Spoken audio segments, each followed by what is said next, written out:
All right, I'm going to give you guys the most simple, easy, ridiculous fat loss hack you could possibly have. Hey, you ready? Stop adding refined sugars and refined fats to your diet. That's it. Like literally, this is the primary cause of obesity. Okay? I want to be clear on that. If people just stopped adding those two things to their diet, the obesity rate in America would probably drop 95% from where it is now. In other words, 9 out of 10 people, if not 19 out of 20 people who are currently obese in the United States would never have been obese to begin with. That's it. It would have completely prevented it. Okay, and we can argue about all these other factors, being sedentary, blah, blah, blah. Those two things are the cause. So this is what is causing it, because this is what causes all the metabolic dysfunction and the excessive calorie intake that causes it. Then it would come down to just a few people with various eating disorders, trauma, genetic predispositions, right? That's what would be left. Okay? Or people who intentionally, bulk harder than they need to. All right, but for the most part, that is the cause. And people don't seem to realize it. And I'm not saying there aren't people who eat some of these things who aren't lean, but they're the outliers. And what do we mean by refined sugars? And when I say these things, people get upset. They're like, oh, up until I list the one that they think is great, like until I get to their precious butter or their precious oil they love to add to everything, right? They're good until we get to that. Because they'll say, oh, yeah, they're on board. How dare you talk about my butter? How dare you talk about my honey? But then you look at them and go, well, why don't you have abs? That's why. Maybe quit eating that crap. But let's talk about what I mean here. So I'm gonna briefly cover the refined sugars. Refined sugars would be table sugar, high fructose corn syrup, and then honey. Now, when I say that, people need to understand, I'm not saying there aren't some benefits to honey, by the way. Okay? We need to understand that with things in our diet. There's very few things in our diet that are universally good or universally bad. Everything has some pros and cons. There's some give or take. Okay? But I've done a lot of videos, put out a lot of information on why refined sugars cause metabolic issues, of why they cause problems in excess, why they cause us to overeat, how they contribute to insulin resistance, how they contribute to, non-alcoholic fatty liver. Like I've covered this in detail, okay? If you're adding this stuff to your diet, or you're eating foods that have had these things added all the time, this is probably one of your biggest problems. And then people say, well, but there's these benefits to honey. There's antioxidants, there's prebiotics. Yes, absolutely. But it's still full of refined fructose. And this whole concept, well, it's natural. I mean, what do you define as natural? Did it grow that way? No. It was made by a living creature. It was made by an animal. So let me ask you this simple question. Do you think bees have magical properties? Do bees have magical properties that when they refine fructose, it is magical and doesn't cause the same effects as when a human does it? I don't think bees have magical, mystical, spiritual powers that allow them to do this. Okay, still getting a refined fructose. All right, the fats. Now let's be clear on this.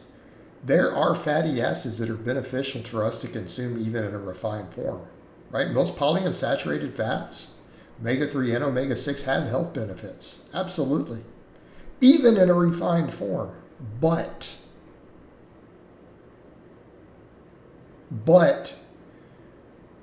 you're still drinking liquid fat. It still has an enormous calorie density.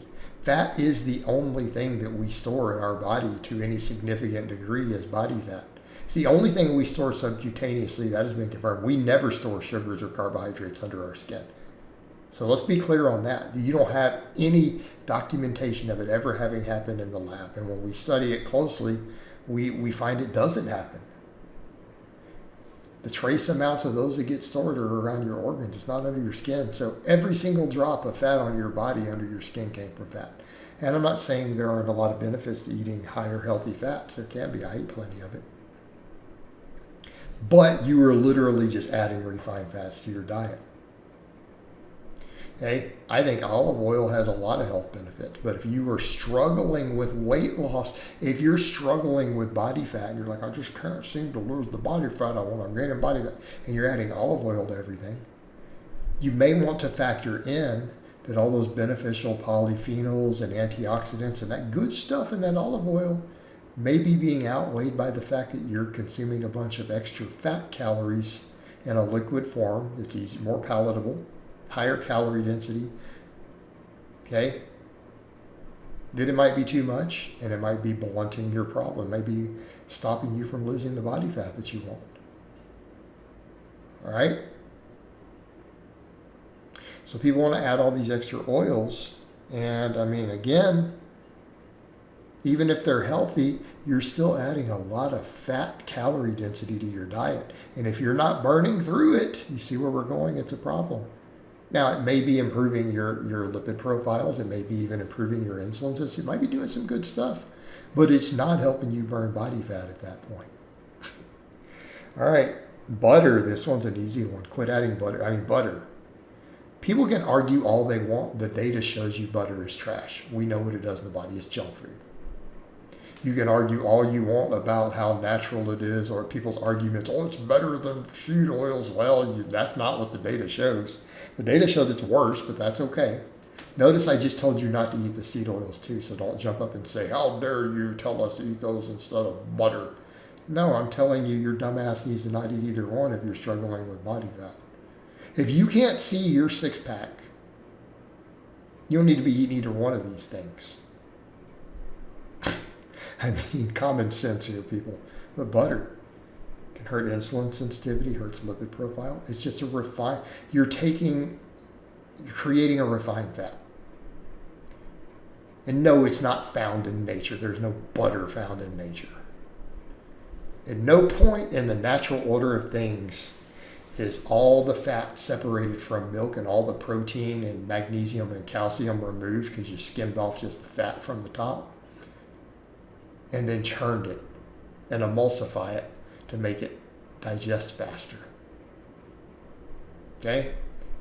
So you've taken milk and you've taken all the fat out of it, thrown away all the good stuff, and then you've emulsified it so that you can absorb it even faster. Now you're just adding a bunch of egg. We're right back over to, let's set aside the negative health stuff. Let's set all that aside for butter. Let's just treat it the same way we would olive oil. Let's assume there were benefits. You're just adding a bunch of liquid, high-density fat to your diet with no protein, no fiber, right?